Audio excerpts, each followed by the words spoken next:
चलिए आज इतिहास विषय की शुरुआत करते हैं। और पहला मुद्दा तो ये है कि इतिहास विषय को पढ़ना कैसे चाहिए। उससे ज़्यादा महत्वपूर्ण मुद्दा ये है कि इतिहास विषय को लिखना कैसे चाहिए। ठीक है ना, क्योंकि अंतिम उद्देश्य हमारा अच्छे नंबर लाना है। और अच्छे नंबर लाने के लिए क्या करना चाहिए। हर विषय को लिखने के अपने पैरामीटर होते हैं।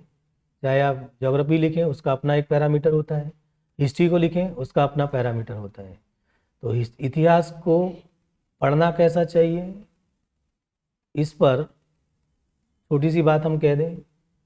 इतिहास अतीत में घटी हुई घटनाओं का क्रमबद्ध, वैज्ञानिक और तार्किक अध्ययन है।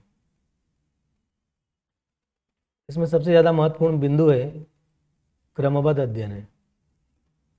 नाम से ही लग रहा है इतिहास है का मतलब घटना कब घटी है, पहले घट चुकी है। सही है ना, अतीत में घटी हुई, आप भी लिख लीजिएगा, घटनाओं का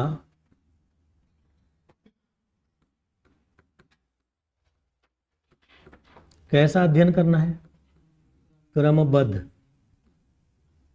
क्रमबद्ध तार्किक वैज्ञानिक अध्ययन। तो मैं भी क्रमबद्ध अध्ययन ही लिख दे रहा हूं। ये सबसे महत्वपूर्ण है कि अध्ययन कैसा होना चाहिए, क्रम से।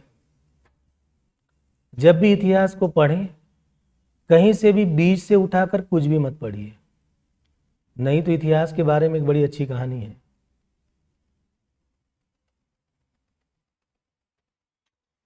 हिस्ट्री ज्योग्राफी है बेवफा, रात में पढ़ा था भैया दिन में सफ़ा, है ना। वो इतनी बेवफा है कि रात में पढ़ेंगे और दिन में कैसा हो जाएगा, सफ़ा हो जाएगा। ठीक है, उसका कारण है कि आपने क्रम से नहीं पढ़ा। घटना अतीत में घटी है, वहाँ लिखा है, देखो मैंने कहा था कि हर शब्द का अर्थ जानना है, यही काम है। घटना कब घटी है, प्राचीन काल में घट चुकी है। जब घटना घटी थी तो आप नहीं थे, संभव है वो लोग भी नहीं रहे होंगे जिनने इतिहास लिखा होगा। कुछ लोग रहे होंगे जिनने इतिहास लिखा है, लेकिन उनके इतिहास लिखे हुए जो चीज़ें हैं आज भी आप उनकी लिखी हुई बातों को पढ़ नहीं सके होंगे। संभव है, हजारों साल पहले की बात है ना। तब हम इतिहास को पढ़ने के लिए पहला तो क्रम से पढ़ें। अतीत में घटी हुई घटना है, इसीलिए घटी हुई घटना का स्रोत ढूंढे कि इसके बारे में जानकारी कहाँ से मिलेगी, कैसे जानकारी मिली होगी। जो घटना आज से 4000 साल पहले घटी है, एक साल पहले नहीं, कितने 4000 साल पहले घटी हो, उसके बारे में हमको जानकारी कैसे मिली, उसके क्या स्रोत रहे होंगे। ठीक, पहला काम है कि उन स्रोत को ही पकड़ना है। आंसर लिखते समय मैंने अभी लाइन कहा था आपसे, सबसे ज़्यादा महत्वपूर्ण है कि कैसे लिखना चाहिए। पढ़ना तो है, पढ़ने के साथ कैसा। इतिहास में कोई भी बात आप बिना प्रमाणों के नहीं कहेंगे। यदि मान लो मौर्य वंश के बारे में बात कर रहे हैं आप, कौन सा वंश, नाम सुना होगा चंद्रगुप्त मौर्य का, तो फिर चाणक्य का नाम भी सुना होगा, कौटिल्य, चाणक्य, विष्णुगुप्त, एक ही व्यक्ति था ना। तो कौटिल्य ने अर्थशास्त्र लिखा। कौटिल्य ने क्या लिखा, उस अर्थशास्त्र पुस्तक से हमको पता चला कि चंद्रगुप्त मौर्य का शासनकाल कैसा था। इसलिए इतिहास के आंसर को लिखते समय पहला काम हमेशा क्या लिखना है, स्रोत लिखना है, जानकारी के स्रोत। आपको अतीत में घटी हुई घटना की जानकारी कैसे लगी, उस जानकारी का स्रोत क्या है, ये आपके आंसर लेखन का पहला बिंदु रहेगा। किसी को भी लिखो आप, कोई भी पूछा जाए, समुद्रगुप्त के बारे में पूछा जाए या चंद्रगुप्त के बारे में पूछा जाए, है ना, चंद्रगुप्त मौर्य के बारे में पूछा जाए, चंद्रगुप्त विक्रमादित्य के बारे में पूछा जाए, किसी के बारे में पूछे, पहली लाइन हमारी हमेशा रहेगी कि इनकी बारे में जानकारी का स्रोत ये है, और इस स्रोत के आधार पर मैं बता रहा हूं, मतलब आपको बताना है प्रमाण के साथ, हवा में नहीं। ये इतिहास लिखने का पहला पैरामीटर है। पहला पैरामीटर क्या हुआ? क्या भाई? जानकारी का क्या चाहिए?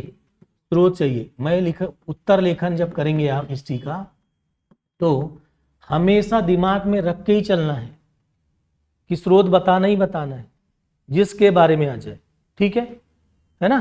तो चंद्रगुप्त मौर्य के बारे में लिखना है तो हम बोलेंगे कौटिल्य के अर्थशास्त्र से हमको जानकारी मिली है, या विशाखा दत्त के मुद्रा राक्षस से मिली है, और भी बहुत सारे होंगे।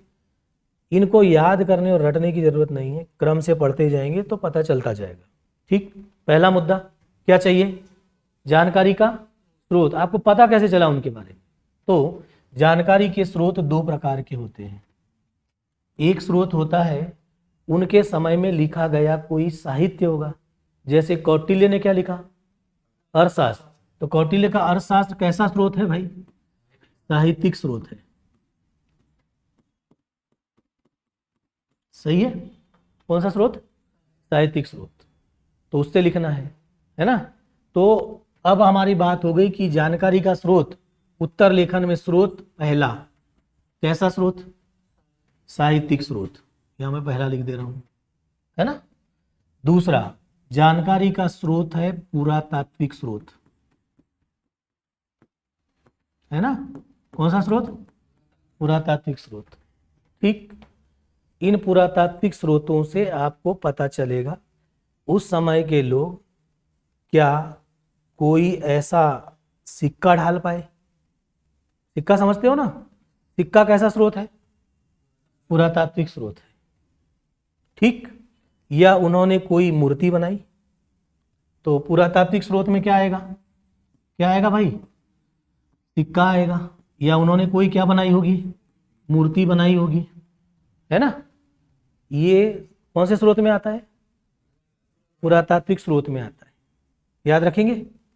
अब ध्यान से सुनते हैं कि जो भी चीजें पढ़ेंगे वो कैसे पढ़ेंगे? क्रम से पढ़ेंगे। यही काम है हमारा।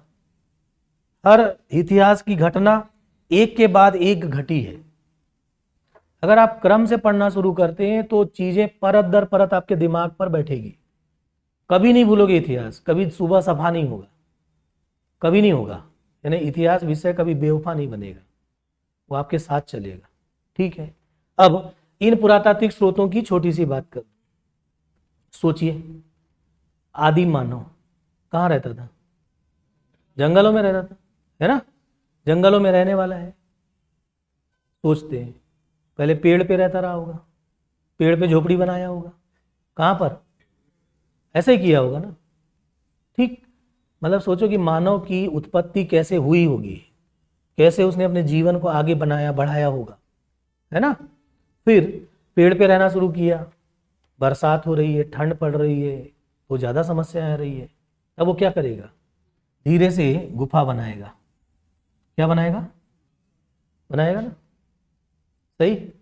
फिर आगे जाएगा तो और जैसे जैसे विकास होता जाएगा, इस गुफा को वो मंदिर में कन्वर्ट कर देगा।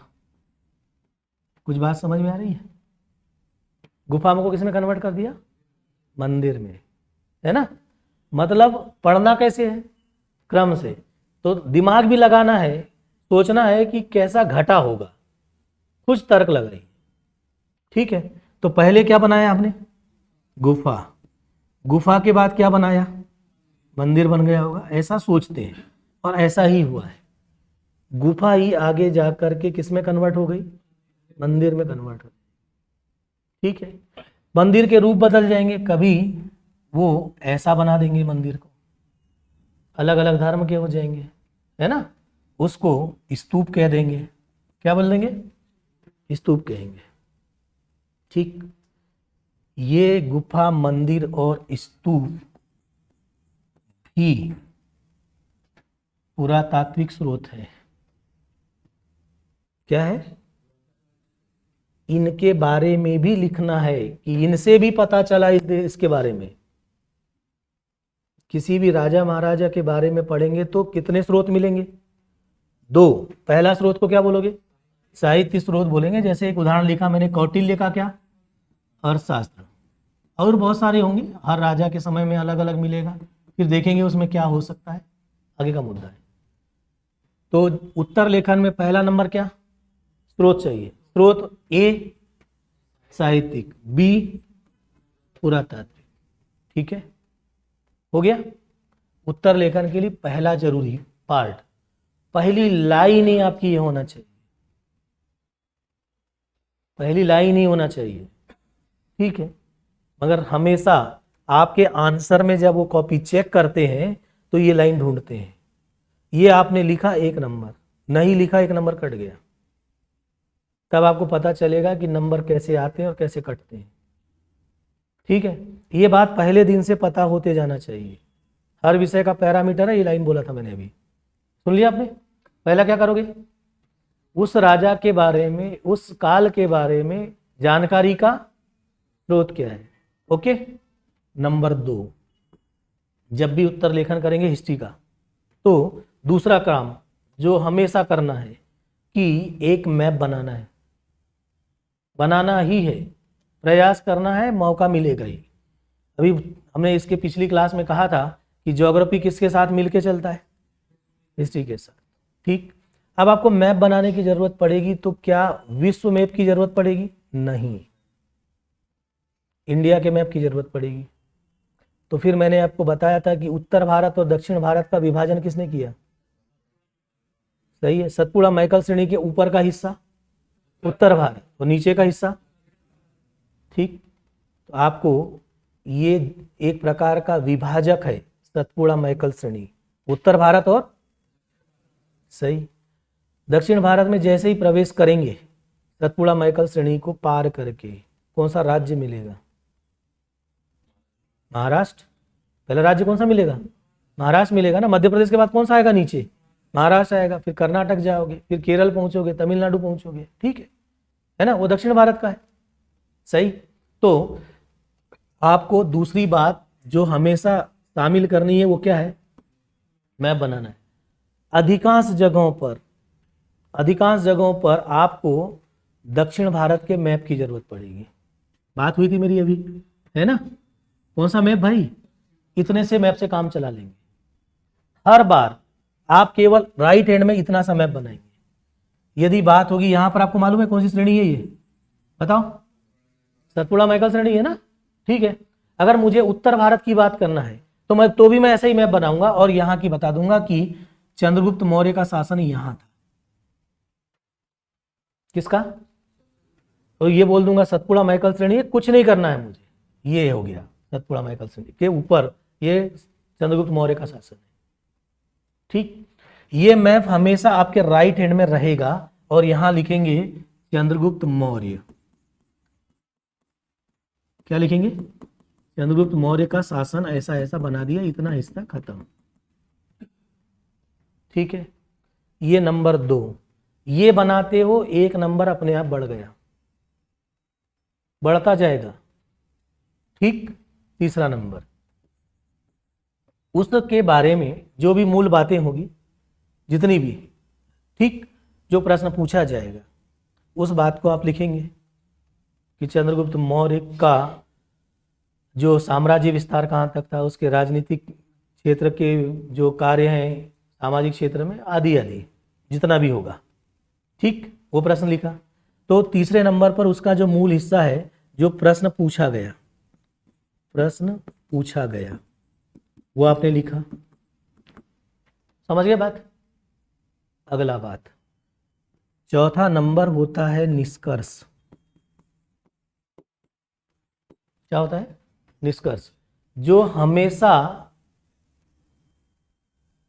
लिखना है कि चंद्रगुप्त मौर्य ने जो शासन किया उसका प्रभाव आगे कहां तक पड़ा,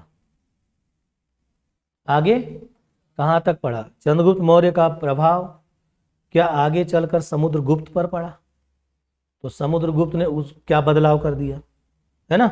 आगे जाएंगे तो अकबर पर क्या पड़ा, समझ रहे हैं। और आधुनिक काल में क्या हुआ, मतलब जिसके बारे में भी आप पढ़ रहे हो उसकी निष्कर्ष में हमेशा क्या करेंगे, तुलना करेंगे कि चंद्रगुप्त मौर्य का प्रभाव आगे समुद्रगुप्त पर, अकबर पर और आधुनिक काल में कहां तक दिख रहा है। ये अगर आप लिख रहे हो इसमें 1 नंबर है। अगर प्रश्न 5 नंबर का पूछा गया, ठीक, तो 1 नंबर कहां था, स्रोत पर था। दूसरा नंबर कहां था, मैप पर था।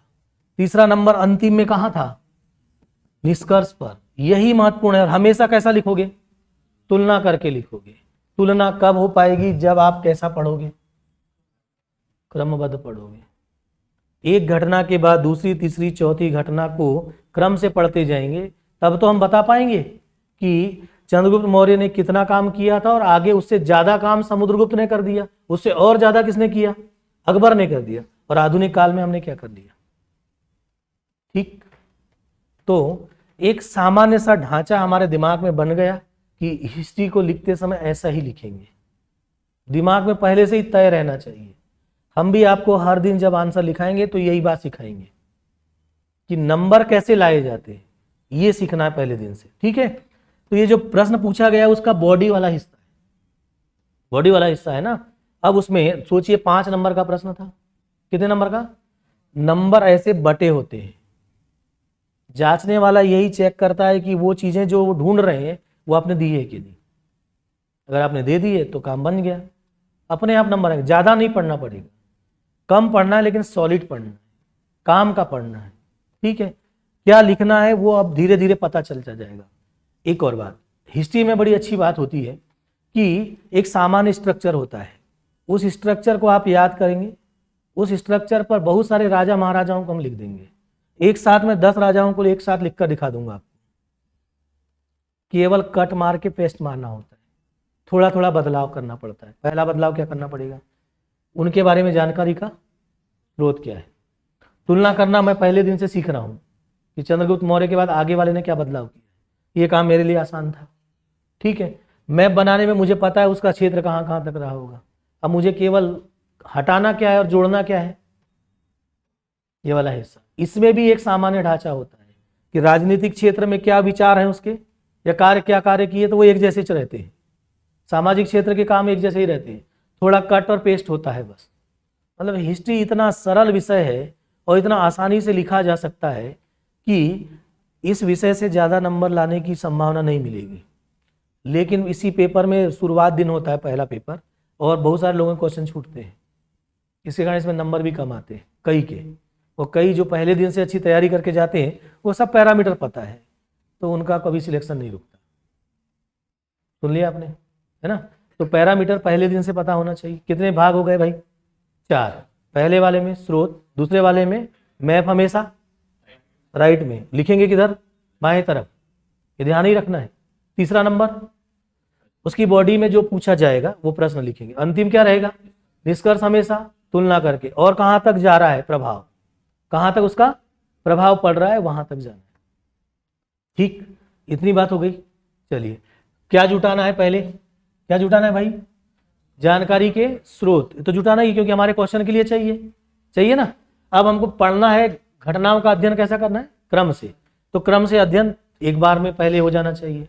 एक बार में पूरे विषय को आप अपने कंट्रोल में लाएं, सोचें कि वो कैसे चलेगा, ठीक है। चलिए, तो इतिहास अतीत में घटी घटनाओं का क्रमबद्ध अध्ययन है। स्रोत कितने मिलेंगे, 2, एक साहित्यिक और दूसरा पुरातात्विक। इतिहास 3 भाग बना लीजिए, चार्ट मैं बना रहा हूं, वो भी आप भी बना लीजिएगा, थोड़ा जल्दी जल्दी बात कर लेंगे।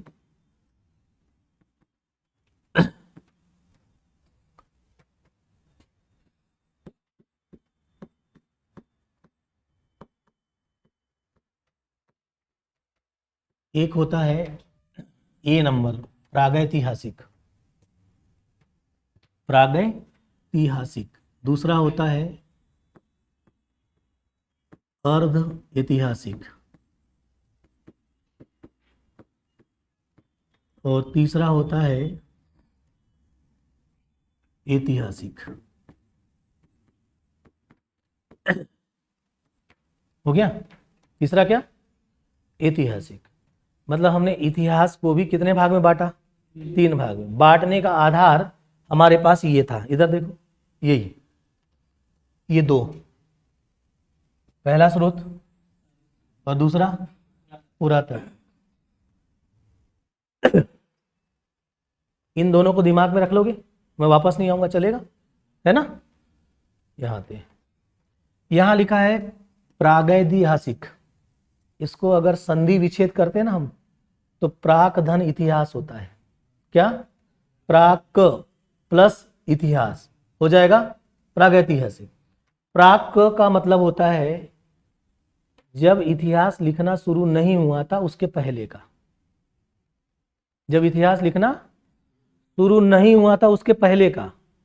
इतिहास लिखना शुरू नहीं हुआ, इसका मतलब है कौन सा स्रोत नहीं आया? साहित्यिक। स्रोत कितने हैं आपके पास? इतिहास लिखोगे तो पहले साहित्य बनेगा ना, मतलब साहित्यिक स्रोत था ही नहीं। क्या नहीं था? यानी साहित्यिक स्रोत नहीं, मतलब कोई लिखा विखा नहीं है उसके बारे में। लिखा नहीं है मतलब लिखित साक्ष्य नहीं है, ऐसा मैंने लगा दिया। उसके बारे में लिखा नहीं गया, तो अब जानकारी कैसे लगेगी उसके बारे में? दूसरा स्रोत कौन सा है आपके पास? तो जानकारी का स्रोत केवल क्या रहेगा? पुरातात्विक स्रोत से जानकारी मिलेगी। पुरातात्विक स्रोत से जानकारी मिलेगी। ओके, तो प्रागैतिहासिक क्या किसको बोलेंगे?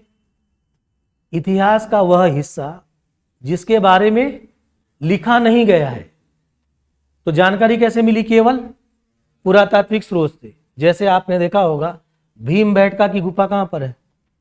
रायसेन में, है ना? तो भीमबेटका की गुफा में जो आदिम मानव ने केवल चित्र बना दिए हैं। क्या बनाए?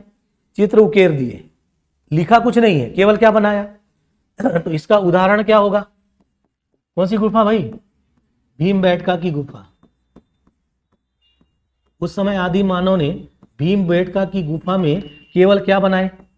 चित्र बनाए। और चित्र क्या है? ये कौन सा स्रोत है? पुरातात्विक स्रोत। हो गया।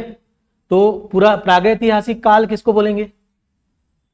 इतिहास का वह काल जिसके बारे में क्या नहीं है? लिखित साक्ष्य नहीं है, लिखा कुछ भी नहीं गया, केवल किससे पता चला? पुरातात्विक स्रोतों से पता चला। ठीक, उदाहरण कौन है? भीमबेटका की गुफा है और उसमें क्या बनाए गए हैं? चित्र बनाए। किसने? आदिम मानव ने। मतलब सोचो कि हम बात कर रहे हैं आदिम मानव से शुरुआत, अब थोड़ा आगे बढ़े होंगे, ठीक है? तो वहां लिखा है आधा इतिहास। अर्ध का मतलब क्या होता है? आधा इतिहास ना। आधा इतिहास का मतलब ये कि लिखा तो है, यानी लिखित साक्ष्य है, लिखा तो गया, लेकिन आज तक उनके द्वारा लिखी गई चीजों को हमने पढ़ा नहीं है, पढ़ नहीं सका कोई। लिखना शुरू जरूर किया उन्होंने, जो उस समय के लोग रहे होंगे, उन्होंने लिखा, लेकिन हमने उसको आज तक नहीं पढ़ पाए, है ना? लिखित साक्ष्य सही कर दिया, लेकिन कैसा है भाई? पढ़ा नहीं गया। कैसा है ये? अपठनीय। अपठनीय का मतलब उसको हमने पढ़ा नहीं। ठीक, सही है। तो यहां लिखित साक्ष्य था, पूरा नहीं था, पुरातात्विक स्रोत था केवल। यहां पर लिखित साक्ष्य तो है, लेकिन कैसा नहीं है? पठनीय नहीं है, मतलब हमने आज तक उसको पढ़ा नहीं है। तो क्या लिखा हमने? अपठनीय, पढ़ा नहीं है। और फिर जानकारी कहां से मिलेगी बताओ आपको? इन्हीं से मिलेगी। कौन सा स्रोत? पुरातात्विक स्रोत। पुरातात्विक स्रोत से जानकारी मिलेगी। ठीक है, पुरातात्विक स्रोत से जानकारी मिलेगी, सही है। इसका उदाहरण कौन है? सिंधु घाटी सभ्यता। कौन सी सभ्यता? सिंधु घाटी सभ्यता जो है वो इसका उदाहरण है। मतलब सिंधु घाटी सभ्यता के लोगों ने, उनकी जो लिखी गई बातें, उनकी जो लिपि है, आज तक हम उसको पढ़ नहीं पाए। किसकी लिपि? सिंधु घाटी सभ्यता की लिपि पढ़ी नहीं गई। ये उदाहरण है किसका? अर्ध ऐतिहासिक। यानी सिंधु घाटी सभ्यता कैसी सभ्यता है? अर्ध ऐतिहासिक। याद रहेगा, है ना? तो सिंधु घाटी सभ्यता अर्ध ऐतिहासिक है। इनके द्वारा जो लिपि है इनकी भाव चित्रात्मक लिपि है। कैसी लिपि? भाव चित्रात्मक लिपि। और कैसी है ये? पढ़ी क्या भाई आपने? नहीं पढ़ी है। कैसी है? अपठनीय है, पढ़ के नहीं हुई आज तक। ठीक, तो हम देखिए क्रम से चल रहे हैं। पहले हम कह रहे हैं कि मानव आया जरूर, लेकिन वो किस काल में था? प्रागैतिहासिक काल में। उसने लिखा नहीं, लेकिन चित्र जरूर बनाया। उस चित्र को ही हमने देखा है अब तक, इसीलिए कौन सा स्रोत कहलाया? उससे एक कदम आगे बढ़े तो फिर भीमबेटका की गुफा के बाद हम कहाँ पहुंचे? सिंधु घाटी की सभ्यता। सिंधु नदी के बारे में जानकारी तो है हमको, है ना? अब अपने दिमाग में आ गई सिंधु नदी कहाँ है, कैसा मैदान है? घास का मैदान। कैसा मैदान है भाई? घास का मैदान है। क्यों घास है? क्योंकि वर्षा कम होती है। कम होती है ना वर्षा। ठीक है, बढ़े आगे। चलिए, तो सिंधु घाटी सभ्यता कैसी? भाव चित्रात्मक लिपि है, आज तक पढ़ी नहीं गई, इसीलिए इसको क्या बोला हमने? आधा ऐतिहासिक बोला। अब आप चलेंगे कौन सा? ऐतिहासिक। अब बता दोगे ऐतिहासिक में क्या होगा? लिखित साक्ष्य होगा कि नहीं होगा? अपठनीय की जगह क्या हो जाएगा? पठनीय हो जाएगा। और पुरातात्विक स्रोत भी आ जाएगा। तो यहां लिखेंगे जल्दी जल्दी, थोड़ा स्पीड बढ़ा लीजिएगा, है ना? लिखित साक्ष्य पठनीय है, पुरातात्विक स्रोत भी है ना? पुरातात्विक स्रोत तो रहेगा ही। अब ये पठनीय है तो इसमें लिखा गया सबसे पहले ऋग्वेद। पहली बार क्या लिखा गया? ऋग्वेद लिखा गया। और ऋग्वेद को हमने पढ़ा भी। तो सबसे पुराना वेद कौन सा? ऋग्वेद। ठीक है ना? फिर ऋग्वेद के बाद अन्य वेद और लिखेंगे। ऋग्वेद लिखा गया, फिर अन्य वेद उसके बाद लिखे गए। यजुर्वेद, सामवेद, नाम सुना है कि नहीं? अथर्ववेद,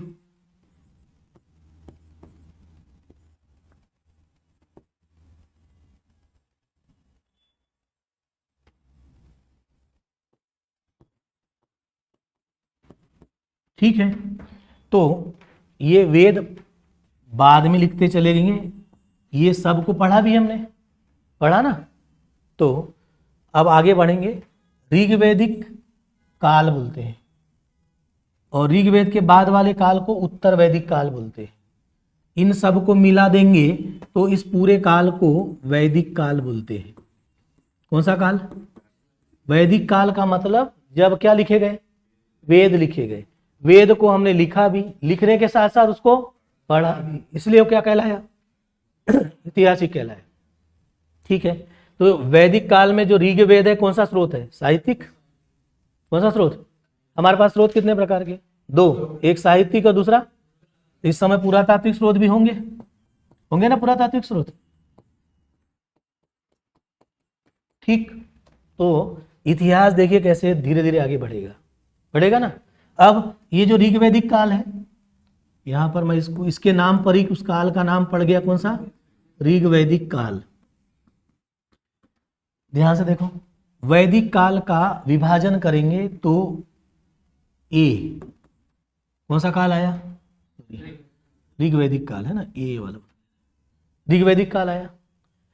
ऋग्वेद के बाद में अन्य 3 वेद लिखे गए, उन काल को भी उत्तर वैदिक काल कहते हैं। याद रखेंगे, यहां पर उत्तर का मतलब है बाद में आने वाला। क्या?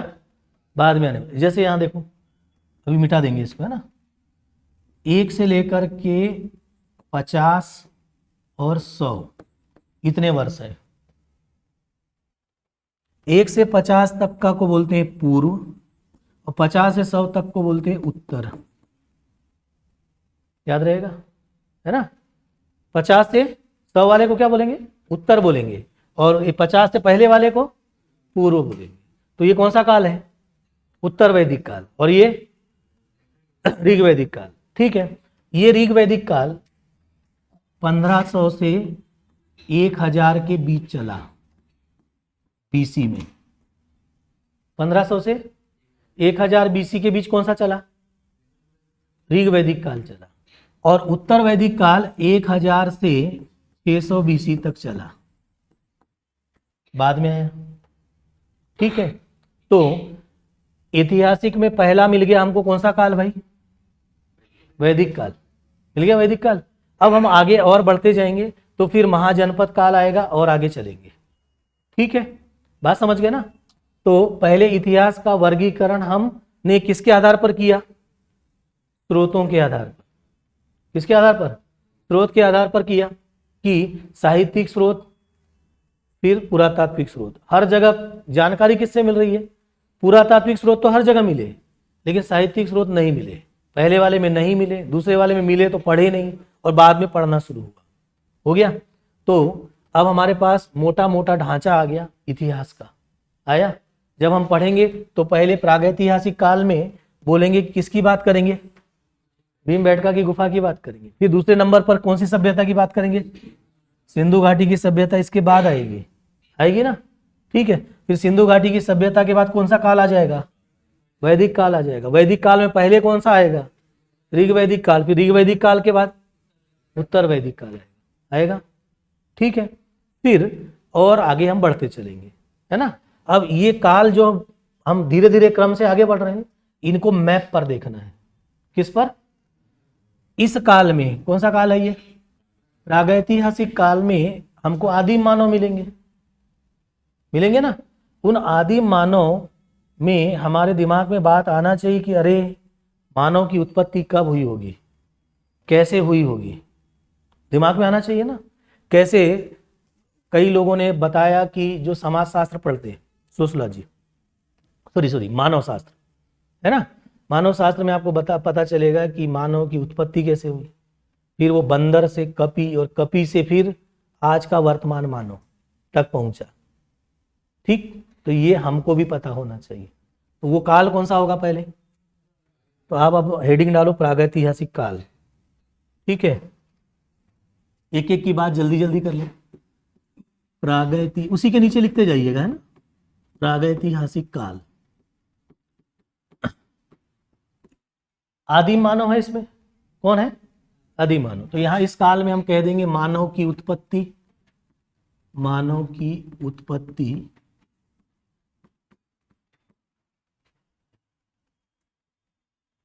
विकास आदि, ये मुद्दे होंगे इसमें। ठीक है, चलिए आगे बढ़े। हमारा प्रयास ये होगा कि हर चीज आपको क्रम से पता हो, एक एक चीज। मानव की उत्पत्ति पर यहां देखिए, पहली बार में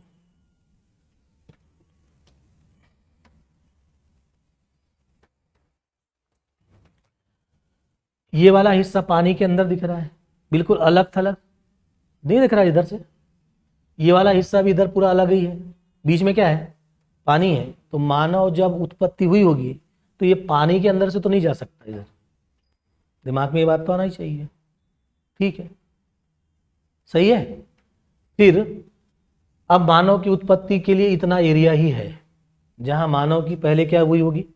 उत्पत्ति हुई होगी, और फिर बाद में जहाज का विकास हुआ होगा पानी वाले, तब मानव यहां से इन जगहों पर आएगा। ठीक, पहली बात हो गई। दूसरी बात करते हैं कि अभी हम इंडिया को पढ़ के आए, मोटा मोटी सब लोगों को पता होना चाहिए, 6वीं 7वीं में पढ़कर आए हैं कि ये उत्तर अमेरिका या दक्षिण अमेरिका, ये भी बताना शुरू करेंगे तो बड़ी गलत बात होगी, है ना। ये दक्षिण अफ्रीका है, ये वाला हिस्सा यूरोप का, और यहाँ पर ये कैस्पियन सागर, ये वाला इधर में बगल में काला सागर है। फिर यहाँ से आते हैं तो ये भूमध्य सागर है, फिर ये लाल सागर, इधर वाला हिस्सा एशिया है।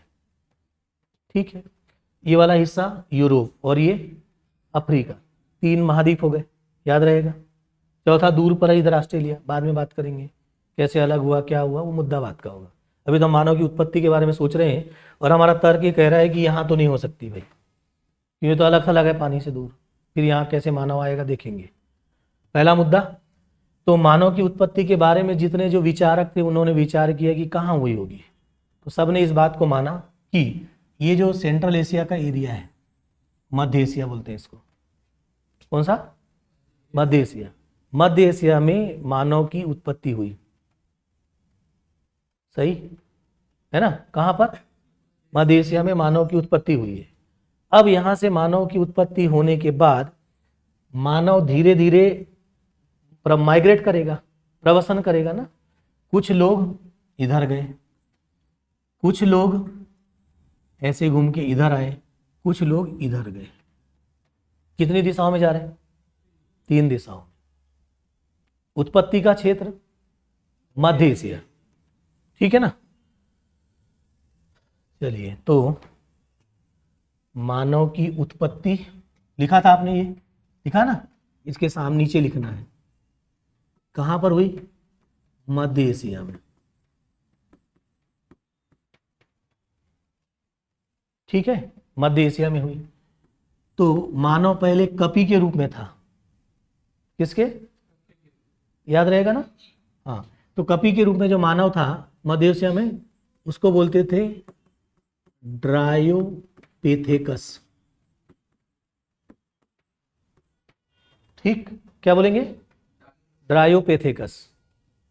फिर ड्रायोपेथेकस से वो थोड़ा विकसित हुआ, उसको बोले ऑस्ट्रेलोपेथेकस बोला, ऑस्ट्रेलोपेथेकस। दोनों में अंतर बता दे रहा हूं। शुरुआत में वो कपि के रूप में था, बंदर से थोड़ी विकसित प्रजाति को कपि बोलते हैं, याद रहेगा, है ना, बंदर से थोड़ा विकसित प्रजाति को कपि बोलते हैं। ठीक, तो कपि की कंडीशन में जब आएगा उसको ड्रायोपेथेकस बोलेंगे। लेकिन उस ड्रायोपेथेकस में अब वो, उसमें बंदर में तो पूंछ लगी होगी, बंदर की पूंछ होती है कि नहीं, तो कपि की स्टेज में वो शुरुआत में ड्रायोपेथेकस में उसकी पूंछ रहेगी। ऑस्ट्रेलोपेथेकस में जाते जाते तक उसकी पूंछ गायब होगी। ठीक है, कब, ऑस्ट्रेलोपेथेकस में जाते तक क्या हो गया, पूंछ गायब हो जाएगी। ठीक है, ऑस्ट्रेलोपेथेकस के बाद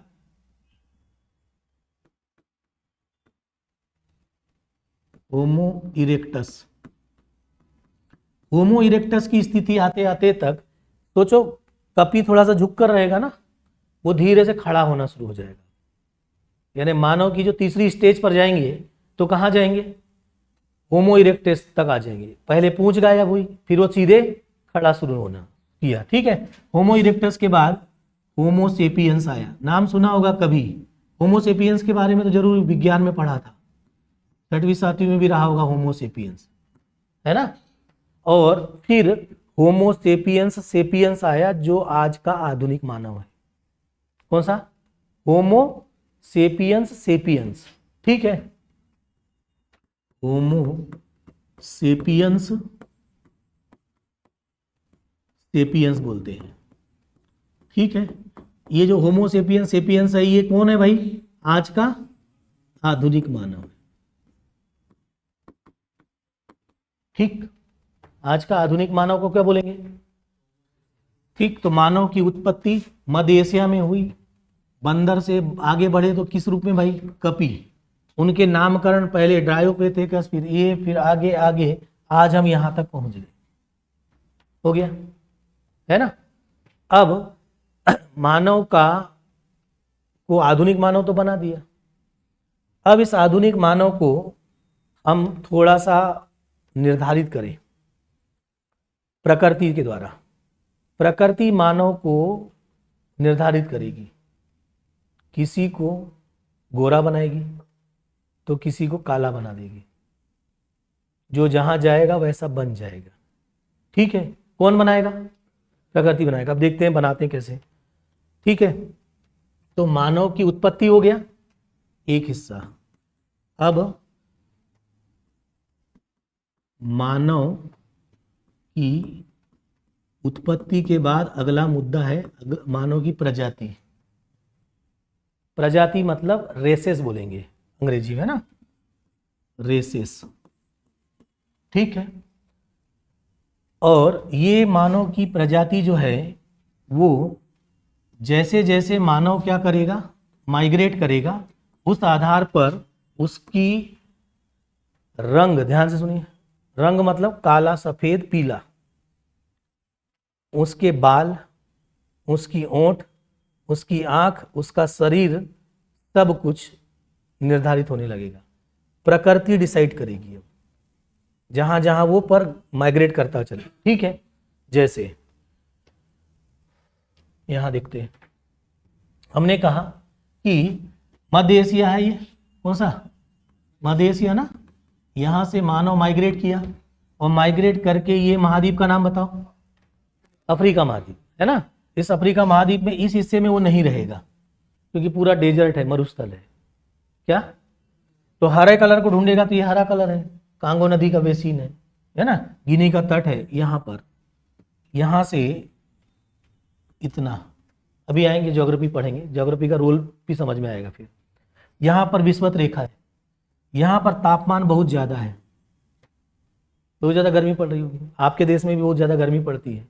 गर्मी के दिन में हमारी त्वचा का रंग काला हो जाता है, सही कह रहा हूँ क्या, होता है कि नहीं, सही, किस दिन में हो ही जाता है, क्योंकि मेलेनाइन नामक वर्णक जो हमारी त्वचा के भीतर होता है, गर्मी से बचाने के लिए त्वचा की ऊपरी परत पर आ जाता है, गर्मी से बचाता तो है लेकिन रंग क्या कर देता है, काला कर देता है, ठीक है।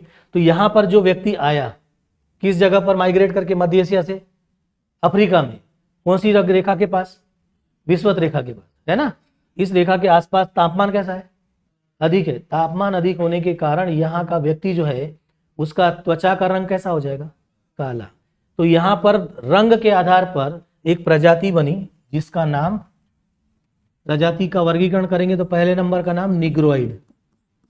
कौन सी प्रजाति के लोग हैं, निग्रोइड, नाम सुना है ना, अच्छे से जानते हो, बहुत सारे लोग क्रिकेट विकेट देखते रहते हैं तो उनको पता है, वेस्ट इंडीज वाले, केनिया वाले, देखे हो ना, वेस्ट इंडीज और केनिया के खिलाड़ियों को त्वचा का रंग कैसा है, काला है, और वेस्ट इंडीज वालों की बाल कैसे रहते हैं, घुंघराले, घुंघराले बाल रहते हैं ना, ओंठ देखेंगे तो मोटे मोटे, ये उनकी प्रजाति की विशेषता है।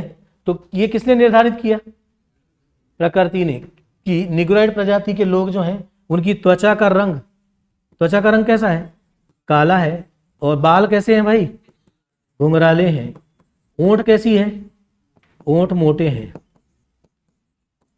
ओंठ मोटे होंगे कि नहीं, सही है। ये सब किसने निर्धारित किया है उनको, प्रकृति ने, क्योंकि वहां पर तापमान कैसा था, अधिक था। किस क्षेत्र में रह रहे हैं, विषुवत रेखा के आसपास, इक्वेटर के आसपास रह रहे हैं, ठीक है। तो प्रकृति ने शुरुआती दौर में मानव को निर्धारित कर दिया, उसका रंग रूप बना दिया, रंग रूप बना दिया किसने, प्रकृति ने। और माइग्रेट करके पहला प्रजाति कौन सा आया, निग्रोइड। दूसरे नंबर पर आते हैं कुछ लोग माइग्रेट करके यहां चले गए, देखो यहां, ठीक। आपको पता है ये ध्रुवीय क्षेत्र है, नॉर्थ पोल है ना हमारा, उत्तरी ध्रुव जानते हो कि नहीं, ध्रुवों पर बर्फ जमी रहती है, पता है सबको। तो ये बर्फ जमी वाला हिस्सा इधर विषुवत रेखा का तापमान अधिक वाला, यहाँ पर तापमान कैसा है भाई, कम है। इस एरिया में जो भी आदमी रहेगा, यानी इस यूरोप महाद्वीप में, कौन सा महाद्वीप है, यूरोप महाद्वीप है ना, ये तो अफ्रीका था। यूरोप महाद्वीप में जो भी व्यक्ति होगा वो अगर वहां जाके माइग्रेट किया होगा और ठंड खूब पड़ रही है, त्वचा का रंग अपने आप कैसा हो जाएगा, सफेद हो जाएगा ना, माहौल हो जाएगा एसी जैसा। सोचो आप, गर्मी और एसी में रहेगा तो कोई व्यक्ति जो सांवला भी होगा ना वो भी थोड़ा गोरा हो जाता है, किसमें रहकर, स्वाभाविक है, ठीक। तो यहां पर जो लोग गए उनको बोला कॉकेसाइड प्रजाति, कौन सी प्रजाति, तो अब आप उसकी विशेषता खुद ही बता दोगे। यहां जाने वाले का नाम कौन सी प्रजाति बोला, कॉकेसाइड प्रजाति के लोग हैं, है ना। और इस कॉकेसाइड प्रजाति के लोगों की त्वचा का रंग सफेद। अच्छा, बाल देखिए, उनकी बाल सुनहरे रहते हैं, सुनहरे समझते हो ना, थोड़ा मतलब हल्का पीला या व्हाइट टाइप का, उसको सुनहरा बोलते हैं कि नहीं। बाल कैसे होंगे, सुनहरे बाल, बाल सुनहरे हैं। आंखें देखिए, अभी ऑस्ट्रेलिया क्या नाम इंग्लैंड के खिलाड़ियों को देखिए, उनकी आंखें नीली नीली रहती है अधिकांश लोगों की आंखें नीली, आंखें नीली, ये उनकी विशेषता है। सही। कहाँ के लोग? यूरोप महाद्वीप के। महाद्वीप देख लिया। निग्रोइड प्रजाति के लोग कौन से महाद्वीप पर मिलेंगे? अफ्रीका, मैंने यहाँ अफ्रीका लिख लिया, हो गया। और कॉकेसाइड प्रजाति के मुख्यतः यूरोप। अभी तो हम इनको डिसाइड कर रहे हैं ना। तीसरा नंबर का प्रजाति पर आ जाए।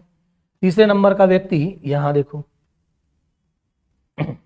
यहां माइग्रेट किया इधर, यहां पर पूरा का पूरा मरुस्थली क्षेत्र है। गोबी का मरुस्थल कभी नाम सुना होगा? कौन सा? गोबी मरुस्थल है ना, मंगोलिया में है। कहां पर? और चीन में। चीन और यहाँ देश होंगे, आगे अभी मैपिंग करेंगे तो देखेंगे सब चीज, ठीक है ना। तो यहाँ पर कौन है? गोबी का मरुस्थल है। इस मरुस्थल में अब सोचिए कि कोई आदमी मरुस्थली क्षेत्र में रह रहा है। एक और बात आपको पहले से मालूम है, मैं जानता हूं, मैंने बताया था कि यहाँ पर एक पर्वत है हिमालय, याद करो कौन सा पर्वत, और हिमालय के उधर साइड एक पर्वत बताया था कुनलुन सान, कौन सा? तो यानी यहाँ पर्वत भी है और मरुस्थल भी है। पर्वतीय क्षेत्र में और मरुस्थली क्षेत्र में सरवाइव करना बड़ा मुश्किल काम होगा, स्वाभाविक बात है, नहीं होगा, क्योंकि क्षेत्र कैसा है? पर्वत भी है और कैसा है? मरुस्थल है, मतलब खाने पीने की भी चीजें नहीं मिलना है। तो जो भी चीज खाने पीने की मिलेगी ना, वो छीन के खा लेंगे। मरता क्या नहीं करता, मजबूरी है, करेगा कि नहीं? ठीक है।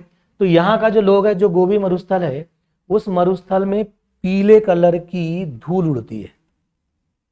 कौन से कलर की? इसीलिए यहां पर जो लोग रहते हैं उनको मंगोलिया के नाम पर मंगोलाइड बोलते हैं। क्या बोलते हैं? तो तीसरी प्रजाति कौन सी है?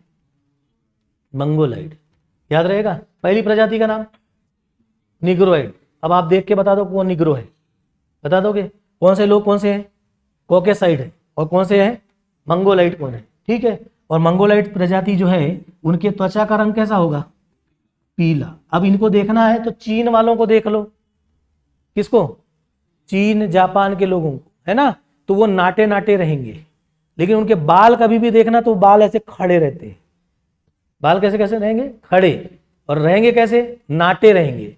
और आंखें उनकी छोटी छोटी रहेंगी, ऐसे छोटी छोटी आंखें। किसकी?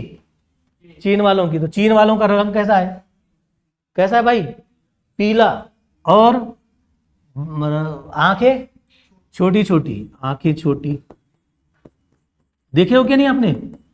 आंखें छोटी छोटी, ठीक है। और बाल कैसे रहेंगे? ऐसे बिल्कुल खड़े से रहेंगे उनके बाल, कभी भी देखोगे तो, ठीक है। तो बाल खड़े। तो मानव की कितनी प्रजाति मिली भाई? 3 प्रजाति का नाम पता चल गया। पूरे विश्व में मानव की उत्पत्ति कैसे हुई? अब प्रकृति ने केवल इनके रंग रूप को निर्धारित नहीं किया, बल्कि दुनिया निर्धारित हो गई। यहां से इतिहास पढ़ना है, पढ़ना ना इतिहास, ठीक है। अब ये 3 प्रकार के लोग प्रकृति के कारण कुछ बुद्धिमान हो गए और कुछ आलसी हो गए और कमजोर हो गए।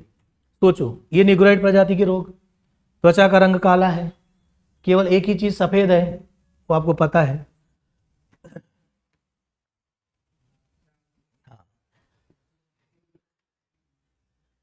सही है क्या? बाल कैसे हैं? घुमराले हैं। होंठ कैसे हैं? मोटे हैं, ठीक है। अब ये लोग बहुत ज्यादा, यहां पर क्या है? तापमान कैसा है? बहुत ज्यादा है। गर्मी के दिन में बहुत गर्मी लगती है, आप पढ़ लोगे? नहीं पढ़ोगे। मन करता है सो जाए यार, करेगा कि नहीं? तो अधिक तापमान के कारण हमारा पढ़ने में मन नहीं लगता, बल्कि किस में लगता है? सोने में। तो यहाँ के लोग हो जाएंगे आलसी। जो सोएगा वो क्या कहलाएगा भाई? आलसी होगा। अब वो सोएगा, पढ़ेगा नहीं, तो कम बुद्धिमान होगा। अरे सोएगा तो पढ़ेगा ही नहीं तो क्या बनेगा? कम बुद्धिमान होगा कि नहीं? तो ये वाला व्यक्ति कैसा हो गया? आलसी के साथ साथ क्या होगा? कम बुद्धिमान होगा। पक्का देख लेना आप, गर्मी के दिन में आप भी ऐसी हो जाते हो। एक तो आप आलसी हो जाते हो, क्या हो जाते हो, कम बुद्धिमान हो जाते हो, क्योंकि केवल दिमाग क्या करता है, खाया। और वो अफ्रीका वाले यही करते हैं। कभी आपने गेल को सुना होगा, गेल का नाम जानते हो, क्रिस गेल। कभी कभी वो बहुत ज्यादा छक्के मारता है, तो जिस दिन छक्के खूब मारता है उस दिन क्या कहता है, मैं बहुत नींद लेके आया था। तो मुझे पता है कि वो पहले से ही सोता रहता है। पूरे टाइम काम कैसा है, सोने का। जब भरपूर नींद हो जाती है तो किसी दिन मार देता है। बात समझ गए। तो उनका काम है कि प्रकृति ने वैसा बना दिया है कि उनको मजबूरी में सोना पड़ रहा है। ठीक है। ये निग्रोइड प्रजाति के लोगों को बहुत कम नोबेल पुरस्कार मिलेगा। कभी देखना कि फिजिक्स का, रसायन का नोबेल कभी नहीं मिलेगा उनको। क्यों नहीं मिलेगा? आलसी और कम बुद्धिमान है तो उनको नोबेल मिल जाएगा क्या? नहीं मिलेगा। तर्क लगाना ये भी है। कुछ समझ में आ रही बातें? मतलब आप अगर एक बेसिक कॉन्सेप्ट को बहुत मजबूत बना लोगे ना, तो एक दिन ऐसा आएगा कि आपके बराबर कोई नहीं होगा। लेकिन ऊपर से कुछ मत डालिएगा, हमेशा क्रम से चलिए और मजबूत बनाओ अपने आप को पहले दिन से ही। ठीक है। और हर दिन सोचना शुरू करो। ये सोच रहे हो ना, व्यक्ति कैसा बन गया, आलसी क्यों बना? क्यों बना? प्रकृति ने बनाया। किसने बनाया भाई? प्रकृति ने। प्रकृति ने कैसे बनाया? क्योंकि वहां तापमान अधिक है। सही है। एक तरफ से चलो ठीक है कि रंग काला हो जाए तो भी कम से कम बुद्धिमान रहेगा तो कोई भी पसंद कर लेगा। एक तरफ से क्या है, रंग भी काला है और साथ में क्या नहीं है, बुद्धिमान भी नहीं, कोई पसंद भी नहीं करेगा। तब इनको दास बनाना पड़ेगा। तो इनको सबको दास बनाए और पूरे अंग्रेजों ने इन पर राज किया। अभी इतिहास की कहानी देखेंगे ना, कैसे इनको दास बनाते। ठीक है। दास का मतलब गुलाम बनाना। और दासों का व्यापार हो जाएगा, मानव का व्यापार होगा, तो इन्हीं को बेचेंगे और खरीदेंगे हम। क्योंकि बेचारे कैसे हैं, कम बुद्धिमान। समझ में आया कुछ? चलते हैं। ये लोग कौन सी प्रजाति के हैं? तापमान कैसा है यहाँ पर? बिल्कुल कम। माहौल कैसा है? एसी जैसा। जो नहीं पढ़ना चाह रहा था उसका भी पढ़ने का मन कर गया। 2 घंटा पढ़ने वाला कितने घंटे पढ़ने लगा? 4 घंटे पढ़ने लगा। पढ़ने लगा ना। ठीक है। तो यहाँ का व्यक्ति एसी जैसे माहौल के कारण ही क्या बन गया? क्या बन गया भाई? बुद्धिमान बन गया। बनना ही है आपको भी। मैं एसी में बैठा दूंगा ना तो 2 घंटे की जगह 4 घंटे पढ़ने लग जाओगे। किसके कारण? केवल एसी के कारण। तो आदमी क्या बना? बुद्धिमान। और जब आदमी बुद्धिमान बनने लगता है तो वो अपने आप साहसी बनने लगता है।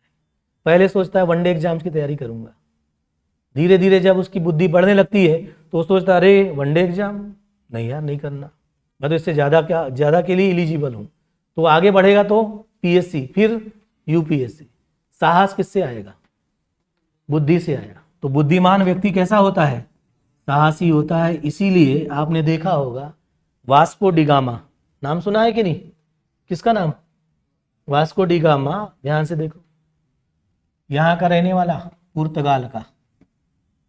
अपने बुद्धि के दम पर और अपने बुद्धि से दिमाग लगाया कि अगर पानी यहाँ है, इसका मतलब इधर कहीं ना कहीं पर भी रुकने के लिए कहीं ना कहीं जमीन है, तभी तो पानी रुकेगा। ऐसे थोड़े ना रुक जाएगा। तो लगाया दिमाग की इधर कहीं ना कहीं जमीन होगी। सही। तो अमेरिगो वेस्ट पहुंच गया, यहाँ कोलंबस पहुंच गया, और वास्को डी गामा पहुंच गया कहाँ? किसके कारण? अपनी बुद्धि ने उसको क्या दिया? साहस दिया। तो जो बुद्धिमान होता है वो क्या होता है? साहसी होता है। याद रखिएगा। वो रिस्क लेगा बड़े बड़े। उसको पता है कि हम टिकेंगे और आगे बढ़ेंगे क्योंकि उसके पास क्वालिटी है कि नहीं? तो बुद्धिमान ही कहाँ जाएगा? आगे जाएगा। क्या लेगा वो? रिस्क लेगा। क्योंकि रिस्क लेगा तो उसको पता है कि मैं जो रिस्क ले रहा हूं वो आगे जाने के लिए तक पर्याप्त है। ठीक है। तो जो भी हमेशा क्या होगा भाई बताओ, क्या होगा? बुद्धिमान। वो क्या बनेगा? साहसी होगा ही होगा। और जो आलसी है वो कैसा हो जाएगा? कम बुद्धिमान। फिर चलते हैं, इनके बारे में भी सोच लेते हैं। ये भाई साहब क्या बनने वाले हैं, है ना? इनको भी तो कुछ बनाए, नहीं बनाना है? ठीक है, चलो बनाते हैं। इधर आ जाओ पहले जरा, उनको देख लें कहाँ है, कहाँ पर है ये लोग। यहाँ से यहाँ गए। यहाँ पर क्या था? मरुस्थल। और क्या था? पर्वत, मरुस्थल और पर्वत है। तो प्रकृति के साथ संघर्ष करके बड़े मुश्किल से जीवित रहे वो। अच्छी दशा तो है नहीं। किससे संघर्ष कर रहे हैं? एक तो मरुस्थल से, एक पर्वतों से लड़ रहे हैं। तो प्रकृति से संघर्ष करने वाला व्यक्ति आक्रामक हो जाता है। जो प्रकृति से लड़ेगा उसको अगर कोई आगे मानव मिल जाए ना तो मानव को खा जाएगा।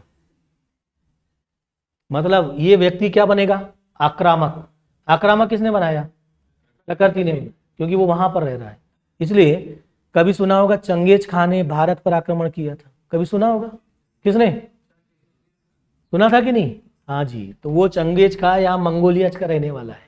यहाँ के जितने लोग होंगे वो हमेशा आक्रामक होंगे, चतुर होंगे।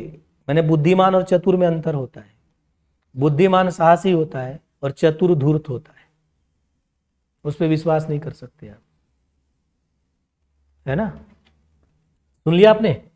तो यहां का व्यक्ति कैसा हुआ? पहले तो क्या भाई? आक्रामक। चतुराई दिखाएगा कोई भी चीज छीनने के लिए, दिखाना ही है। मतलब कैसा होगा? आक्रामक है तो क्या होगा? चतुर और बुद्धिमान में अंतर समझ में आया? बुद्धिमान साहसी होगा और विश्वसनीय होगा, लेकिन ये जो चतुर है ये बहुत धूर्त होगा। चीन को देखा होगा, इतना धूर्त है। कौन? चीन धूर्त है कि नहीं? उस पर कभी विश्वास नहीं कर सकते आप। कभी कुछ बोलेगा, कभी कुछ बोलेगा, कभी भी आक्रमण कर देगा। ऐसा चलता रहता है भारत के साथ उसका। ऐसा उसकी जीन में है, हजारों साल से है, इसलिए वो वैसा है। समझ में आई बात? इसलिए बेसिक कॉन्सेप्ट हमारा अच्छा रहे तो आगे बढ़ जाएगा काम। चलिए, तो कैसा है व्यक्ति भाई? फिर आक्रामक क्यों हुआ? पता चल गया। चतुर धूर्त क्यों बना? पता चल गया। ठीक है, तो तीनों प्रजाति के लोगों का मूल कॉन्सेप्ट पता चल गया। इतिहास पढ़ने के लिए मुझे इन मंगोलाइडों की जरूरत है। भारत पर बहुत सारे मंगोल आक्रमण होने वाले हैं। कौन सा आक्रमण? मंगोलों का आक्रमण होगा। ठीक है, तो इनकी जरूरत पड़ेगी हमको। ये भी हमारे देश में आए और पूरे हमको गुलाम बना के रखे। क्यों बनाए गुलाम? क्योंकि इनके पास क्या थी? मुट्ठी भर लोगों ने 200 साल तक भारत पे राज कर लिया। केवल किसके दम पर? बुद्धि के दम पर। ठीक है, तो फिर हम कहाँ है और हम कौन है ये भी तो पता होना चाहिए। हमने तो 3 जगह की बात कर दी कि नहीं? तो हमारी अपनी बात भी तो होना चाहिए कि नहीं? अपनी बात भी कर लेते हैं, स्वाभिमान के साथ करेंगे, यद्यपि उसमें कुछ कमजोरियां हैं वो भी बता दें। वो पता भी होना चाहिए कि नहीं? पहले आप ये कॉकेसाइड प्रजाति यानी ब्रिटेन के लोगों को देखें। ब्रिटेन की क्रिकेट टीम को देखें, देख रहे हो ना? वहाँ के लोग बिल्कुल स्लिम रहते हैं, ऊंचे ऊंचे लोग हैं, बहुत तेज भागते हैं, तेज बॉलर मिलेंगे। याद करो, ब्रिटेन की टीम में एक से एक तेज बॉलर होंगे। ब्रिटेन के लोग ही ऑस्ट्रेलिया गए, न्यूजीलैंड गए, ऑस्ट्रेलिया, और वहीं के लोग हैं। वो कैसे पहुंचे, क्या होगा, आगे की कहानी सुनेंगे। ठीक, वो सब के सब कौन सी प्रजाति के लोग हैं? कॉकेसाइड। बहुत ऊंचे कद वाले हैं, स्लिम हैं, तेज भागते हैं। तीनों देशों में देखोगे तेज बॉलर मिलेंगे। कैसे बॉलर? लेकिन उनमें बहुत कम लोग ऐसे मिलेंगे जो बहुत आक्रामक होंगे। केन विलियमसन को देखो, बहुत शांत व्यक्ति है। कौन? सुना है कि नहीं? केन विलियमसन को देखा है ना? एकदम बिल्कुल शांत। ऑस्ट्रेलिया का कप्तान देखोगे, बिल्कुल शांत। ब्रिटेन का कप्तान, इंग्लैंड का कप्तान देखो, क्या नाम? इयोन मोर्गन, है ना? बिल्कुल शांत। वो बहुत शांत लोग हैं, बुद्धि से काम चलाते हैं। जब वो चलते हैं, ध्यान से सुनिए, चलते हैं तो बहुत तेज चलते हैं और बोलते हैं तो बहुत धीरे बोलते हैं। चलते हैं तो बहुत तेज चलते हैं और बोलते हैं तो बहुत धीरे बोलते हैं। कौन सी प्रजाति के लोग? उनकी बातों में मिठास रहेगी, भारतीय। चलेंगे तो चींटी नहीं मर रही है, अब बोलेंगे तो पूरे दुनिया को हिला देंगे। मोदी जी को देख लो, पूरी दुनिया हिला रहे। ये कौन है? भारतीय। चलेंगे तो चींटी नहीं मरेगी, चल रहे हैं बस। लेकिन उनको देखिएगा, कभी कभी कोई फॉरेनर अगर आता है ब्रिटेन का, तो आप उनके बराबर नहीं चल पाओगे, इतना तेज चलते हैं वो लोग। बचपन से आदत है उनकी। तेज चलना, वो दुनिया से तेज भागना चाहते हैं, इसलिए तेज चलते हैं। जब आप भी किसी भीड़ में रहो तो आप भी आदत बनाओ, भीड़ से क्या निकलना है आगे, तो आप उनके बराबर मत चलो, उनसे तेज चलो, व्यायाम भी हो जाएगा और मन में एक बात रहेगी कि इनसे मुझे आगे निकलना है। ठीक है, ये आदत बनाओ, निकलोगे आगे। बोलते समय मैंने बोला था जब ही थोड़ी देर पहले, और कम बोलना है लेकिन सॉलिड बोलना है, सुनो ज़्यादा, बोलो एकदम सॉलिड। मेरी तो मजबूरी है कि मुझे बोलना ही पड़ेगा, नहीं बोलूंगा तो काम नहीं चलेगा। ठीक है, चलिए, तो हमने अभी मानव की क्या देखी, उत्पत्ति, उत्पत्ति में कैसे बढ़े देख लिया, फिर मानव की क्या बनाई, प्रजाति, और मानव को निर्धारित किया कि मानव कहाँ कहाँ पर रहा। ठीक है, हम आप लोग जो इंडियन है ना, इंडियन है, ये कॉकेसाइड प्रजाति की सब रेसेस है। सब रेसेस का मतलब न तो हमारा कलर बहुत सफेद होगा और न ही बहुत काला होगा, हम इनके बीच के हैं, इसलिए हमको बोलते हैं सब रेसेस। तो भारतीय जो हैं उसके नीचे लिख देंगे, उनको अभी मत लिखिएगा, एक मिनट रुक जाइए, उनको बोलते हैं इंडो अफगान। क्या बोलते हैं, इंडो मतलब इंडिया, और अफगान हमारे ऊपर का हिस्सा अफगानिस्तान वाला है ना पूरा, तो हमारे को क्या बोलेंगे, इंडो अफगान उप प्रजाति के लोग हैं। लेकिन है प्रजाति किसकी, कॉकेसाइड की। ठीक है, हम कॉकेसाइड के समान उतने बुद्धिमान तो नहीं है, क्योंकि अधिकांश नोबेल पुरस्कार देखिएगा ब्रिटेन वालों को मिलता है, अमेरिका वालों को मिलता है, ऐसा होता है ना। उसका कारण है कि वहाँ माहौल ही वैसा है, इसी जैसा माहौल है, लोग रिसर्च एंड डेवलपमेंट पे मदद काम करते हैं, तो वो आगे हैं हमसे, धीरे धीरे हम भी पहुँचेंगे। ठीक है, यहाँ से हमने तीनों को खींच करके लाइन बनाई है, ऐसे बनाना है। यहाँ से मेरे पास जगह नहीं है, मैं आपको बता दूँ, इसके नीचे ऐसे खींचोगे, इसके नीचे से खींचोगे, उधर से खींचोगे, और यहाँ पर गोला बना के निष्कर्ष लिखोगे। हमेशा निष्कर्ष लिखने की आदत डालना है। तीनों जो लिखा ना, उन तीनों के बीच से खींच के लाओ और बीच में गोला बनाओ, और गोला बना कर लिखो उस गोले में इन तीनों बातों का क्या निष्कर्ष निकला, ऐसा कहते हैं। ऐसा ही आंसर लिखा जाता है, बात समझ रहे हो, आंसर लेखन ऐसे ही होता है। गोला खींचा और उस गोले में लिखना है क्या, बताओ क्या लिखोगे, निष्कर्ष। वो निष्कर्ष है आपका, गोले के ऊपर में निष्कर्ष शब्द लिख दो, गोले के ऊपर में। ठीक है, क्या निष्कर्ष निकला बताइए जरा।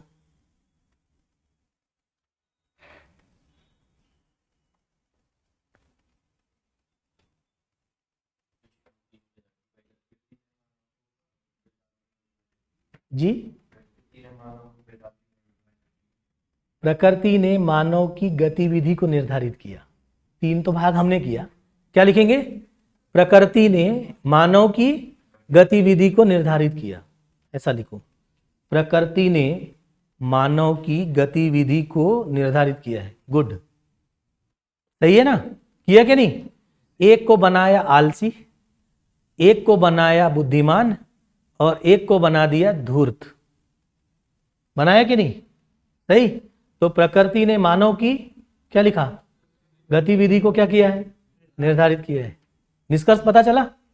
ठीक, अब भारतीयों के बारे में लिख दो थोड़ा सा नीचे, वो उसके वो वाला हिस्सा नहीं है ना, अलग लिख दो, लिख दीजिए भारतीय और डैश क्या है, कॉकेसाइड प्रजाति की, लिखो जल्दी से, भारतीय कॉकेसाइड प्रजाति की उप प्रजाति है जिन्हें इंडो अफगान कहते हैं, जिन्हें इंडो अफगान कहते हैं।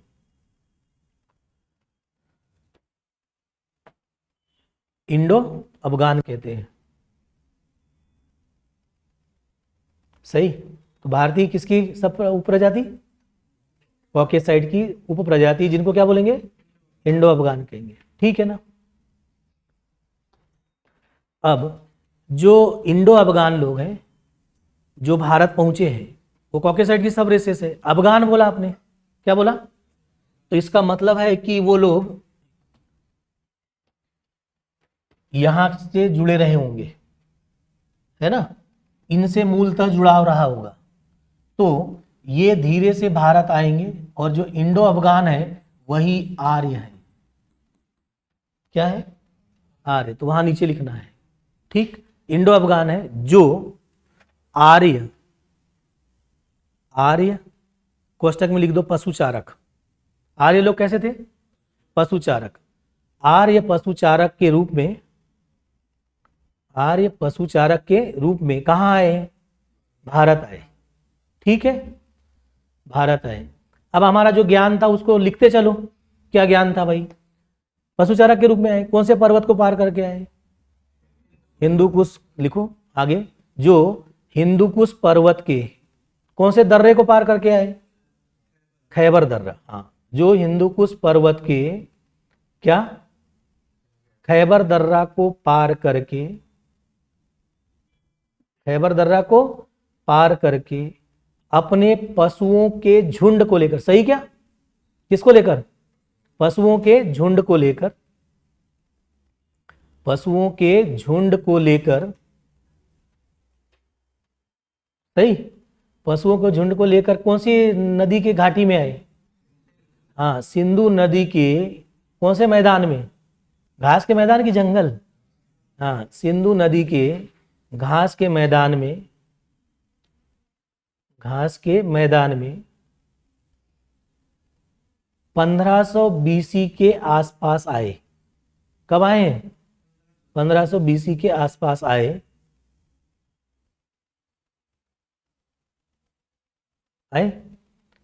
इनके द्वारा जो पहला ग्रंथ लिखा गया, इनके द्वारा जो पहला ग्रंथ लिखा गया, कौन सा ग्रंथ है?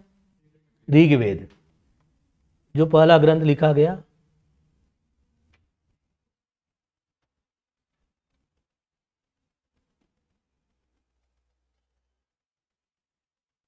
ऋग्वेद, कोष्टक में लिख दो। उसके नाम पर इस काल को ऋग्वैदिक काल कहते हैं। कौन सा काल? ऋग्वैदिक काल कहते हैं। तो ऋग्वैदिक काल कब से कब तक? 1500 से 1000 बीसी तक। ऋग्वैदिक काल 1500 से 1000 बीसी तक। 1500 से 1000 बीसी तक का। ठीक है, बात समझ गए ना? चलिए, तो अभी हमने एक जो कहानी हमारे पास लिंक में थी उसी को आगे बढ़ा दिया। ठीक, तो अब ये बात सही है क्या कि प्रकृति मानव की गतिविधि को निर्धारित करती है? क्या आप इस बात से सहमत हैं? प्रकृति मानव की गतिविधि को निर्धारित करती है, निश्चित करती है, निश्चित करती है ना? इस अवधारणा को बोलते हैं निश्चयवाद। ज्योग्राफी में क्या बोलते हैं? निश्चयवाद। मतलब ऐसी, वाद यानी होता है विचारधारा, वाद यानी ऐसी विचारधारा जो ये कहती है कि प्रकृति मानव की गतिविधियों को, मानव की गतिविधियों को क्या करती है? निर्धारित करती है। उसको बोलते हैं निश्चयवाद। तो जो आपने गोला बनाया था ना, गोला बनाया ना, उसके नीचे, गोला के नीचे लिख दो या बगल में लिख दो, कौन सा वाद? निश्चयवाद। निश्चयवाद, सही। ये बात ध्यान से सुनते हैं। ये बात शुरुआती दौर में बिल्कुल सही थी, जो हमने अभी तक के अनुभव किया, सही। लेकिन जैसे जैसे मानव ने अपनी बुद्धि का विकास किया, ध्यान से सुनना है ना, मानव ने अपनी बुद्धि का विकास किया तो धीरे धीरे उसने प्रकृति पर विजय प्राप्त कर ली। प्रकृति पर विजय प्राप्त करने का अच्छा उदाहरण, नदी ऐसे बह रही थी, उस पर बांध बना दिया। नदी बह रही थी ना, उस पर क्या बना दिया? बांध बना दिया। नदी की धारा मोड़ दी। प्रकृति को रोका कि नहीं? है ना? यानी प्रकृति पर क्या करने लगा? विजय प्राप्त करने लगा। पहले वो पृथ्वी पर चल रहा था, वो आकाश में उड़ने लगा। प्रकृति पर क्या कर रहा है? विजय प्राप्त कर रहा है। कौन? तो जब बाद के लोग आए विचारधारा में, तो उन्होंने कहा कि ये जो निश्चयवाद जो आप बोल रहे हो ना, ये गलत है। बोले ये गलत है। उन्होंने कहा कि प्रकृति मानव की गतिविधि को निर्धारित नहीं करता, बल्कि प्रकृति मानव के सामने संभावना लाती है और प्रकृति उन संभावनाओं को मानव अपने ज्ञान से दोहन करता है और नए नए आविष्कार करके प्रकृति पर विजय प्राप्त कर लेता है। प्रकृति पर, ठीक है। तो दूसरी विचारधारा को बोलते हैं संभववाद। निश्चयवाद का उल्टा, निश्चयवाद कहता है कि प्रकृति मानव की गतिविधि को निर्धारित करता है। संभववाद क्या कहता है कि मानव प्रकृति पर विजय प्राप्त कर लेता है। मानव प्रकृति पर क्या कर लेता है, नीचे लिख लो अभी नोट में कहीं, एक तरफ लिख दो निश्चयवाद, दूसरी तरफ क्या लिख दोगे, संभववाद। लिखिए फिर आगे तीसरी, बीच दो कोने पर लिखना है ना, ऐसे ऐसे समझ गए हो ना। एक तरफ क्या लिखा, निश्चयवाद। अभी हम निश्चयवाद की बात कर रहे हैं।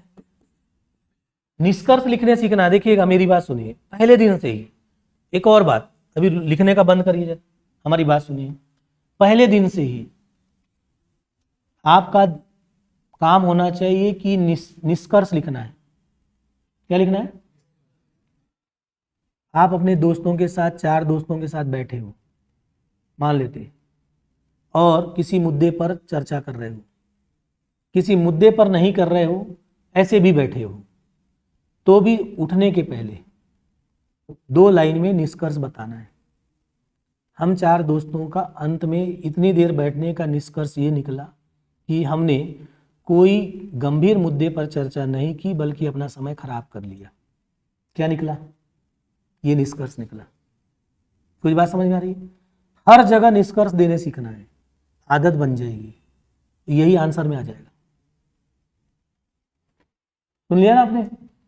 परिवार के बीच बैठे हो, किसी भी मुद्दे पर चर्चा हो रही, किसी के विवाह के मुद्दे पर या किसी और अन्य मुद्दों पर, बहुत सारी बातें होती है। अंतिम में आप क्या, उतनी देर की चर्चा से क्या निष्कर्ष निकाले, ये हमेशा लिखना है, हमेशा बोलना है। क्योंकि इंटरव्यू देने जाओगे तो वो निष्कर्ष रूप में अंतिम में 4 लाइन पूछते हैं आपसे। आदत बनी रहेगी तब तो बोल पाओगे ना।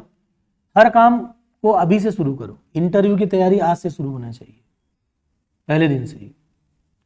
भीड़ से अलग होना, ये पहली बार बताया था, याद रहेगा ना? किससे अलग होना है? क्योंकि आप यहाँ भीड़ में शामिल होने नहीं आए, भीड़ से अलग होने आए। चलना कैसे पता चल गया? मैं नहीं कहता कि मेरे सारे सिद्धांत फॉलो कर, लेकिन फिर भी मेरे जो सिद्धांत है वो शायद आपको जीवन में लक्ष्य तक पहुंचा देंगे। सही कह रहा हूं ना? चल रहे हैं, चींटी नहीं मर रही, उससे बढ़िया तो क्या करें, तेज चल के लक्ष्य तक जल्दी पहुंच जाओगे। 2 काम होगा, समय पे घर पहुंचोगे, दूसरा योगा हो जाएगा ना, समय बच जाएगा। यहाँ पर अब समय बचाने आए, समय गंवाने नहीं आए, ठीक है ना? चलिए, तो निष्कर्ष लिखना है, पक्का हो गया। एक तरफ हमने क्या लिखा, निश्चयवाद, दूसरे तरफ क्या लिखा, संभववाद। सही। निश्चयवाद की ऐसी अवधारणा देने वाले लोग जर्मनी के थे, वहां जर्मनी लिख दो निश्चयवाद के नीचे, और जो संभववाद वाले हैं वो फ्रांस के हैं, दोनों की तरफ लिख दिया। निश्चयवाद कहना क्या चाहता है? प्रकृति मानव की गतिविधि को निर्धारित करती, जल्दी लिखो उसके नीचे, प्रकृति मानव की गतिविधि को निर्धारित करता है, लिख दिया। ये शुरुआती दौर में बिल्कुल सही था, हम ही तो इतना निष्कर्ष वही निकाला ना, हमने निकाला कि नहीं? लेकिन जैसे जैसे ज्ञान विज्ञान का विकास होगा, विज्ञान के बहुत सारे आविष्कार होंगे, तो विज्ञान के आविष्कार के बाद दूसरी विचारधारा के लोग आ जाएंगे। कौन से वाद? संभववाद वाले कहेंगे कि प्रकृति, मानव ने प्रकृति पर विजय प्राप्त कर ली है। ऐसा संभववाद का मतलब क्या? मानव ने प्रकृति पर क्या कर ली है? विजय प्राप्त कर ली है। मानव ने प्रकृति पर विजय प्राप्त कर ली है, ऐसा किसने बोला? संभववाद वालों ने बोला। और बात बिल्कुल सही है, ज्ञान विज्ञान के कारण हमने प्रकृति पर क्या कर ली? विजय प्राप्त कर ली। सही, ठीक है ना? अब आपका जीवन का 2 साल इसी पर बीता, कड़वे अनुभव पर। हम मानव इतने घमंडी और इतराने लगे थे प्रकृति के ऊपर कि प्रकृति सब हमारे कंट्रोल में है। कोरोना महामारी आई, हम विज्ञान के चमत्कार पर, विज्ञान के द्वारा किए गए अनुसंधान पर इतने इतरा रहे थे कि सब कुछ हमारे नियंत्रण में है। ऐसा बोल रहे थे ना। प्रकृति ने एक बार बैलेंस की, कोरोना महामारी आई तो कोरोना कंट्रोल से बाहर था कि नहीं बाहर? तो क्या अब कह दोगे कि प्रकृति पर मानव ने विजय प्राप्त कर ली है? नहीं, कोई दवाई नहीं, कोई दुहाई नहीं, याद करो, ऐसे ही कटा ना। ठीक, तो क्या प्रकृति ने मानव ने प्रकृति पर विजय प्राप्त कर ली है? नहीं। तो फिर बीच का मार्ग आया, दोनों के बीच का। इधर क्या था? संभववाद। ठीक, इन दोनों का बीच का रास्ता लंबी लाइन खींच के लिखना है, दोनों के बीच का थोड़ी लंबी लाइन खींच के नीचे लिखना है। ठीक, बीच वाले का मुद्दा है कि मानव ने प्रकृति ने मानव को, ध्यान से सुनिए, पहले पूर्णतः निर्धारित नहीं किए, सब कुछ निर्धारित कर दिया, और पूर्णतः निर्धारित नहीं किए, और न ही प्रकृति ने मानव ने प्रकृति को पूर्णतः नियंत्रण में किया है, बल्कि बीच का रास्ता अभी चल रहा है। कुछ प्रकृति हमको निर्धारित करती है, कुछ प्रकृति पर हम विजय प्राप्त करें, लेकिन रास्ता कौन सा है? अभी बीच का, पूर्ण नियंत्रण नहीं। सही है? तो जो बीच का रास्ता है उसको बोलते हैं नव निश्चयवाद। क्या बोलते हैं? नव निश्चयवाद बोलते हैं, नव निश्चयवाद। ठीक, नव निश्चयवाद का मतलब समझ गए? प्रकृति ने मानव को पूर्णतः निर्धारित करती है, न ही मानव पूर्णतः प्रकृति पर विजय प्राप्त करता है, उन दोनों के बीच का रास्ता चल रहा है। जैसे ये जो नव निश्चयवाद है इसको बोलते हैं ट्रैफिक पुलिस की संकल्पना। उसके नीचे लिखो, ट्रैफिक पुलिस की संकल्पना। ठीक, अब इसको ट्रैफिक पुलिस की संकल्पना क्यों कहें? देखो जरा, याद करो आप। ट्रैफिक पुलिस का काम क्या होता है? जब आप चौराहे पर जाते हो तो रेड लाइट जलता है, तो रेड लाइट जलता है तो आप थोड़ी देर के लिए रुक जाते हो, थोड़ी देर के लिए रुकते हो ना, और फिर थोड़ी देर रुकने के बाद आप फिर अपने ग्रीन लाइट आती है निकल जाते हो। यानी प्रकृति आपको थोड़ी देर के लिए रोकती है, फिर मानव क्या करता है? वो नए अनुसंधान करता है और आगे निकल जाता है। कोरोना में भी यही हुआ। शुरुआत में कोरोना महामारी ने हम पर थोड़ा सा क्या किया? नियंत्रण किया, उसके कारण कई सारे लोग चले गए, लेकिन मानव ने फिर से रिसर्च एंड डेवलपमेंट करके टीका खोज लिया और फिर वो आगे निकल गया। यही हुआ। ठीक है, तो इसका मतलब क्या हुआ कि जिस प्रकार ट्रैफिक पुलिस थोड़ी देर के लिए किसी व्यक्ति को रोक के रखती है, फिर उसको जाने का अवसर देती है, वैसा ही प्रकृति हमारा रास्ता थोड़ी देर के लिए क्या करती है? रोकती है। फिर मानव क्या करता है? नए रिसर्च एंड डेवलपमेंट करके उसमें आगे निकल जाता है। इसलिए उसको बोलते हैं ट्रैफिक पुलिस की अवधारणा। वहां कोष्टक में लिख दो कोरोना महामारी का उदाहरण। कुछ समझ में आया? ठीक है, कोरोना महामारी का उदाहरण। ओके जी हाँ,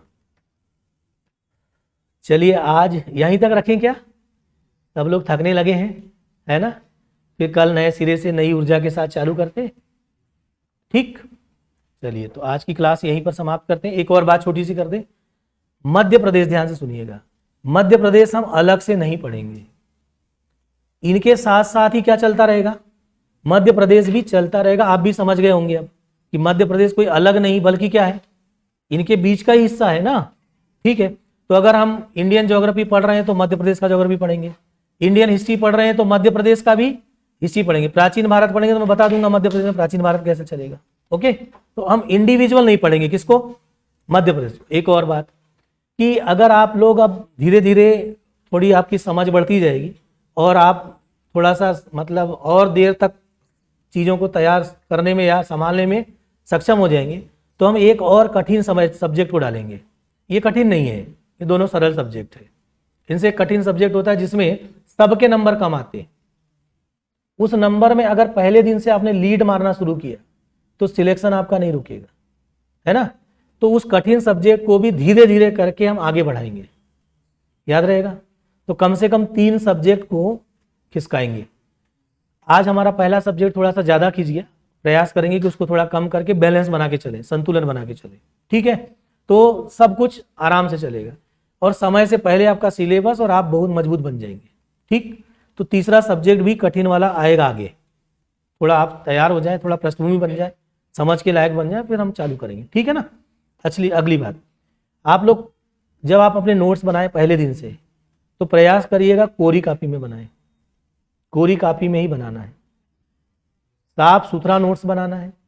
अच्छी बात होगी कि यहाँ जितना पढ़ के जाते हो उसको घर में जाके एक बार और अच्छे से सुंदर अक्षरों में लिख लो, वही कॉपी आपकी आगे काम आने वाली है। जब आप सिलेक्ट हो जाओगे और रैंक के लिए लड़ाई लड़ोगे ना, तो भी उसी कॉपी को लेकर के आप आओगे, उसी को पढ़ोगे। इसलिए बहुत ड्यूरेबल कॉपी पहले दिन से बनाना है, अच्छे पन्नों वाली साफ सुथरी कॉपी हो, और साफ सुथरा लिख करके तैयार करिए। जो हम बनवाएंगे उससे आगे बदलाव करने की कभी जीवन में जरूरत नहीं पड़ेगी। हमने इतने सालों के सिलेक्शन के बाद जो चीज़ें पढ़ी है वो कैसे नंबर लाए जाते हैं वही आपको सिखाएंगे, इसलिए फिर आपको बदलाव करना नहीं पड़ेगा, बस उसको आप 10 बार पढ़ना, एक बार की जगह। यही मेरा कहना रहता है बार बार कि आप 10 बार जरूर पढ़ें। ठीक है, तो कल मिलते हैं 8 बजे। नमस्कार।